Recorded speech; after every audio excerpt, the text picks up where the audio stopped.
Welcome into SportsSource.tv. This is our overtime segment. Down there mugging for the cameras, Chuck Cavaleris. Chuck Cavaleris, right all out of the corner of my eye, I just saw you bouncing down there. Chuck Cavaleris, Josh Ward, and Bob Hodge, of course. Thanks for joining us. Josh, you can hear Monday through Friday on the Sports Animal from noon to 3, correct? Yep, that's right. Very good. Sports 180, they call it. Very popular radio show. Will West does a great job. This segment, this overtime segment, brought to you by our friends at Blue Smoke Cigar. Membership gets you your own locker down there for cigars or bourbon or whatever, scotch, whatever you want to put in the locker. You get 15% off their elite selection of fine cigars. You get 10% off at McScrooge's Wine and Liquor. You get access to their lounge area, which means card tables, TVs, golf simulator. It's a cool place. You ought to check it out. We appreciate them. You know, they're our longest running client on our show. We've been on the air for 15 years. Mike Hicks and his group got with us 14 years ago. So it was after year one. They were with us from year 2 on. Blue Smoke Cigar, and of course they still have their other location, Smokin' Joe's, out in Blount County in Alcoa. You need to check them out. All right. The Tennessee merry-go-round, we talked about it in the show. We got a little more time just to be open and wild with it here. I reached out, I'll start and I'll let you take it. I reached out and spoke to a pair of very, very successful businessmen in the area whose names you would know if I gave them.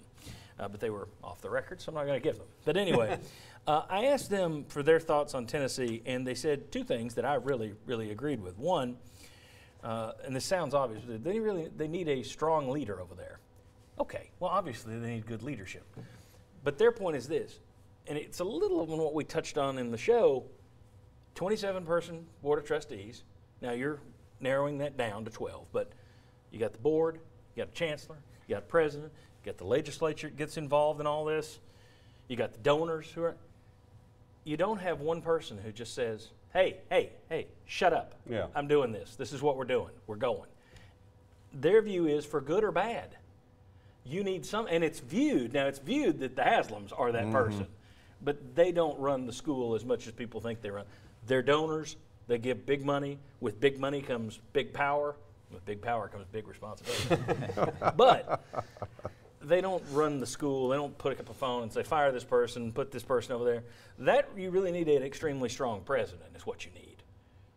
And they don't, I don't think they have that, haven't had that in a while. Anyway, I thought that was interesting that there's too much consensus and not enough leadership. Trying to get too many people to agree on something rather than, I got it, shut up, get out of my office. Anyway. The other thing they mentioned was they need to allow people to err, to make mistakes, recover. You make a mistake, learn from it, recover, do better, improve, move on, rather than what we've seen a lot of recently, which is, you messed up the coaching search, you're fired, John Curry. How many ADs in this country have ever been fired because 1 week went bad in a coaching search? I can't remember any. Okay, now I know people didn't want John Curry and they liked Philip Fulmer, and that's all fine and good. I'm not commenting on that. I'm just saying that when you're running a business, most people wouldn't have said, well, here, one of your 15 duties is to hire a football coach, and you've not done well, so you're fired. They're quick to blow somebody up. Beverly Davenport, you got 14 months. And according to the letter, they've asked her to do things, and apparently she didn't do them according to the letter, so I get that. But at some point, these Fortune 500 companies, you don't see them just hiring and firing every 6 months. They bring someone in, and when that person screws up, they call them, they hold them accountable, but you don't just whack them. Firing isn't the answer to everything. Throwing money at it, we'll just hire somebody new, isn't the answer to everything. So their view were those 2 things that I highly agree with. One, you got to be a little bit more patient. People have to be allowed to make mistakes and correct them and learn. If they don't learn from them, they keep making the same mistakes, okay. But you also need somebody who's finally going to say, buck stops here, shut up, get out of my office, we're doing this. I'm the president, get out of my way. And what you would get if you had that is some continuity. And if you had more continuity, even if it doesn't go greatly, like you said, the mistakes are made here and there. Tennessee's had no continuity for over a decade. I mean, everything is constantly churning. You can almost go back to it's right at 99 when you started. When Johnson stepped down, it started to go. You almost go back to Joe Johnson. I mean, you're almost at 20 years of this sort of thing. But I think, and the leadership thing, boy, how important would it be to have somebody that could stand up But the thing is, are you in a place now where people would let you stand up? I mean, I just wonder now. I mean, people. Once you've given everybody once you've trained them to be part of the consensus, how do you take their voice back away from them? I mean, I just wonder if you had a strong leader and he said, okay, here's what we're going to do. Well, the next guy is because you're out of here. Everyone is so very fair. used to how things are now and the issues that they've had now for the last decade. And there's a reason that for almost 2 decades now we're continuing to go back to Joe Johnson's name as the example of what Tennessee needs in place. I think a lot of people would probably agree with that. It's also a question of how do you get to that point. And in Tennessee, I mean, I've heard people say, man, we just got too many cooks in the kitchen. You know, there's too many people thinking they know exactly the way to do things. And boy, you look at how Tennessee, and John, and you mentioned the firing, and obviously that's too quick. But look at some of the hires that have been made and how they went through that process. Like John Curry, do you think now he would have had Tennessee paid the money for a search firm to kind of help a little bit with that? But you look at some of the hires that were made that were just head scratchers. We go back, and this one does involve the Haslams, the Dooley thing. I mean, you've had weird hiring situations. They were flying all over the country, and it wasn't just the Haslams on that one, so I'm not doing that. But it's also like, again, I said this during the show, they went for a long time getting no blame on all these mess ups. It was the athletic director, it was this or that. Well, they had a hand in the athletic director. Now it's gone to the other side to where it's all the Haslams. They're part of the issue, all right? And I think that Big Jim, who's given more money than anybody would ever think to the university, deserves credit for trying and for being involved there. But when you look at just the Dooley situation, you had Hamilton in one plane, you had Jimmy Haslam, Charlie Anderson in another plane, you had, from what I understand, other groups out there flying across the country. You had turn down after turn down after turn down after the Kiffin thing. Rather than, and we said, this isn't Monday Morning Quarterback, and we said it on the show at the time. Exactly. Just give Kippy Brown the interim. Step back, calm down, let him run it for a year, take your time, find somebody. No, it was panicky. Panicky, we got to go get this guy. Curry panicked. After the Schiano thing went out of left field.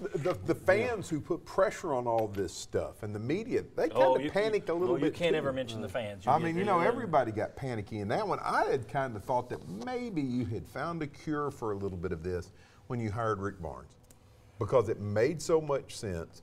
Here's a in his niche, it has very successful coach. Stability being the word. And you already had him lined up before you even got rid of, can't even remember what his name is now. There you go. Donnie Tyndall went back to Michigan. But then you kind of have gotten back on the other track again with the football coaching hire, and now with the Davenport thing, the athletic director hire. You need somebody who you can point to at that university who's going to be there for 10 years and say, that's the guy who does these things. But I think, well, let's look at all the bizarre things. You said between segments during today's show, it's like, if you had tried to mess it up, could you have done a better job? Yeah. I don't think so. But we mentioned the Dooley thing, where somebody should have just said, guys, let's just keep you run it for a year, interim, and we'll take our time.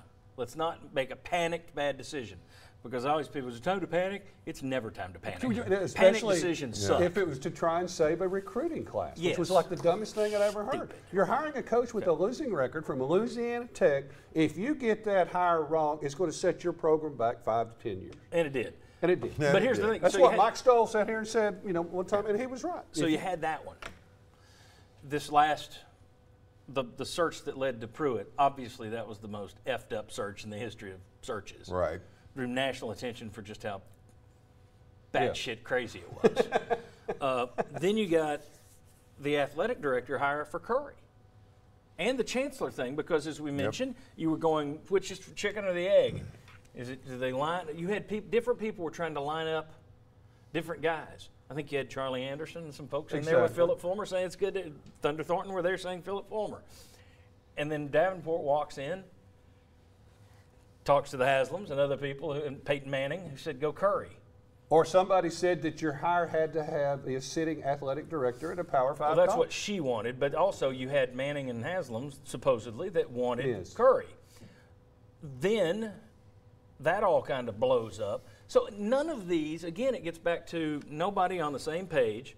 That's 3 hires. We're A lot of it's about taking sides. Whose side are you on in this, in whatever battle's coming up next? And So how do then you we get correct back to the leadership thing, which you said right off top Yeah. of the bat, And if- top of the show, top of the segment. I wonder if Lamar Alexander leadership is the type. that No, would help I don't her. think Or so. But I said type. Somebody that is that type of leader. Somebody that has that type of. Bob, you mentioned the chain Doug of Dickey command. for president of the university. You know that's what's missing too. You know, somebody who is that guy at the top that people respect and admire. We're working together. You're in charge. Well, and here's something. I have never been a big, you got to hire Tennessee guys. You got to hire somebody from Tennessee. Never have been big about that. However, there is something to be said when you do bring people up and promote from within, and even including into these top jobs, and people know and respect that person. Now, you may hire somebody from within that people know and don't like, but it does make things a little bit easier. Off the top, I think. When you're first hired, I think then the first loss Yeah. you get, you're back. You might as well be from. Well, but ask Holly Warlick how much the VFL thing counts for or her. ask Peyton Manning why he didn't want to get into it. You know. Well, I mean, how quickly did people turn on Peyton Manning just over the The Curry thing, yeah. and then the Shiano thing? so it's just. But I see where here's you're the- going. I think it helps initially. I Yeah. don't think it buys you any more time. But But see, sooner or here's the later, thing. I think there is a difference between a university president and a chancellor and a football coach. oh yeah, what are we I talking mean, about? I I'm talking think- about a president of Yeah. the school. Yeah, well, that's what I'm talking. I think it could help you a little bit. However, you know, times have changed since everybody. That used to be the way things were done. You know, a lot of people then to counteract my own or counter my own argument, people say, Tennessee always hired within. Look at how great the athletic directors were. No, thank the University of Florida for your 2 probably best athletic directors. Until now. But sooner or later, don't you feel like the odds are in your favor to get it right? If you're Tennessee, I don't don't you know, feel no. like that? No, because I've been feeling that way since we launched this damn You know, it's television like- show.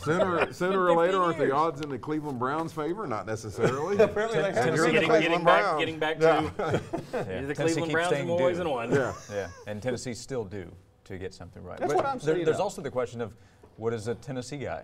Like it depends on how they view your record. Like John Curry, he was a Mike Hamilton guy. His time under Right. Doug Dickey didn't count when he was Yes, hired back that's by right. UT. So he wasn't a UT guy despite his time. So part of it is, again, which side are you on within the UT Yep. brass? I just don't know where you turn, but I do think they need to go and.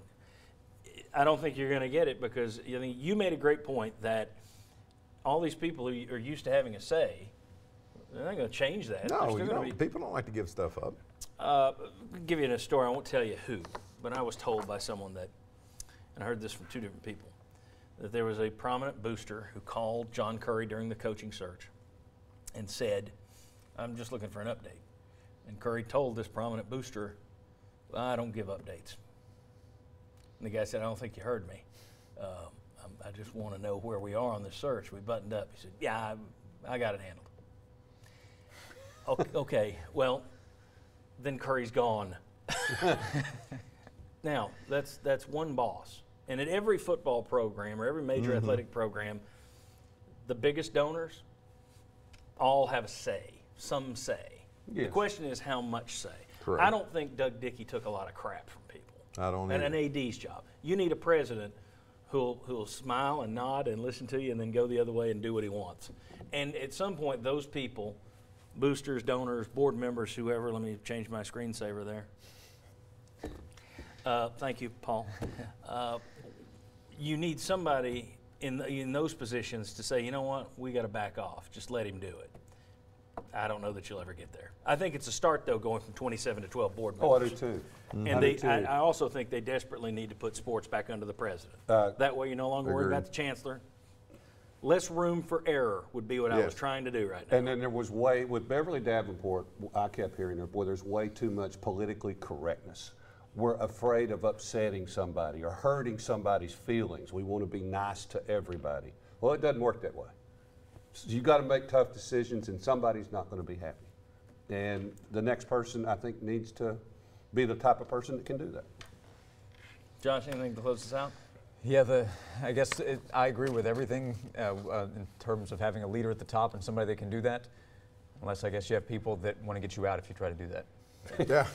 You know, I mean, We need and then- strong leadership, just not Well, I mean, But listen to what I'm telling you today. Curry tried to be that guy. Maybe that is the perfect Yeah. example of what you said, why it doesn't Yeah. work. That my example I just gave, I wasn't thinking of it in that way, but it shows.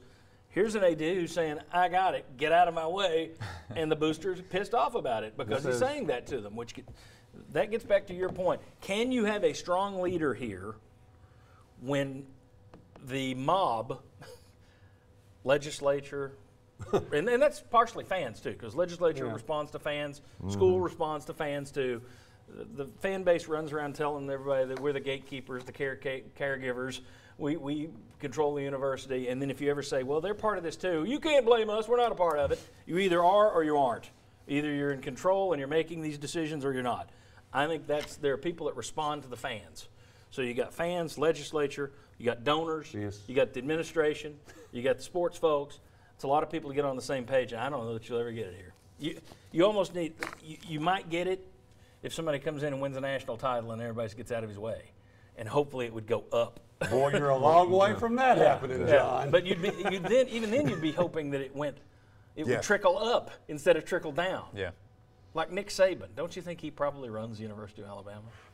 Well, I'd say he probably gets To an extent. He Yeah, gets he gets pretty much everything everything he he wants. wants. He does get everything he wants. Yeah. And here's the thing. I don't think he has a leader that gets in the way. Right. And Right. look And at I if don't you're the think Mike University of Shula did. Alabama. Yeah. Look at how you're how much more you have grown since you've had Nick Saban. Your football program has led to your university just growing continually. More money is coming in. More applicants every year. So you have somebody there that says, I'm going to put my foot down, Nick Saban.